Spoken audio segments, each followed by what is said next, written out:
પાલનપુર નગરપાલિકાના રાજમાં ભ્રષ્ટાચાર આચરાતો હોવાના આક્ષેપો સાથે વિપક્ષ કોંગ્રેસે આજે પાલિકા સામે ધરણા યોજ્યા હતા। જોકે પોલીસે કોંગ્રેસી અગ્રણીઓની અટકાયત કરતા ધરણા પૂરા થઈ ગયા હતા। પાલનપુર નગરપાલિકામાં આજે જિલ્લા કોંગ્રેસ દ્વારા ભ્રષ્ટાચાર વિરોધી ધરણા યોજવામાં આવ્યા હતા। આ દરમિયાન પોલીસે કોંગ્રેસના જિલ્લા પ્રમુખ સહિત નગરપાલિકાના સદસ્યો અને કાર્યકરોની અટકાયત કરી કોંગ્રેસના આગેવાનો અને કાર્યકરોએ નગરપાલિકામાં વિવિધ મુદ્દાઓને લઈ સૂત્રોચ્ચાર કર્યા।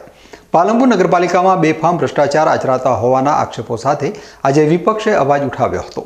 બનાસકાંઠા જિલ્લા કોંગ્રેસ દ્વારા નગરપાલિકામાં ધરણા યોજી ઉગ્ર સૂત્રોચ્ચાર કરી વિરોધ પ્રદર્શિત કરાયો હતો।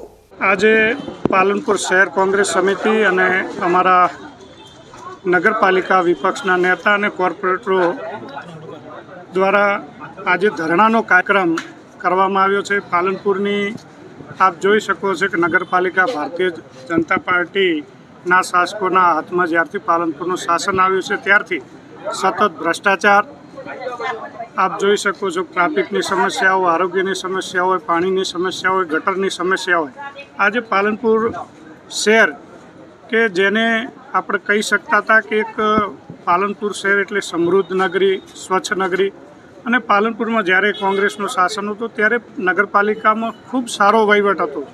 આજે ભારતીય જનતા પાર્ટીના નગરપાલિકાના શાસનની અંદર ભ્રષ્ટાચાર પણ એટલો માજા મૂક્યો છે કે આપણે જોયું છે કે લક્ષ્મીપુરા, ગણેશપુરાની અંદર હમણાં પાઇપલાઇન નાખવામાં આવી, એમાં પણ ભયંકર ભ્રષ્ટાચાર થયો।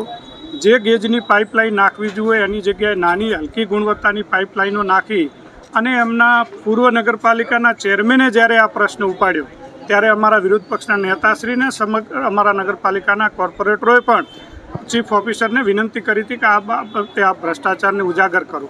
આજે પાલનપુર શહેરની પ્રજા ત્રાહિમામ છે, ખૂબ ભયંકર રીતે ભ્રષ્ટાચાર થઈ રહ્યો છે, ત્યારે એના વિરોધમાં અમે આજે ધરણાનો અને પ્રતિક ઉપવાસનો કાર્યક્રમ કર્યો છે। જોકે પોલીસ દ્વારા કોંગ્રેસના જિલ્લા પ્રમુખ સહિત નગરપાલિકાના સદસ્યો તેમજ કાર્યકરોને ટીંગાટોળી કરી ડિટેન કર્યા હતા।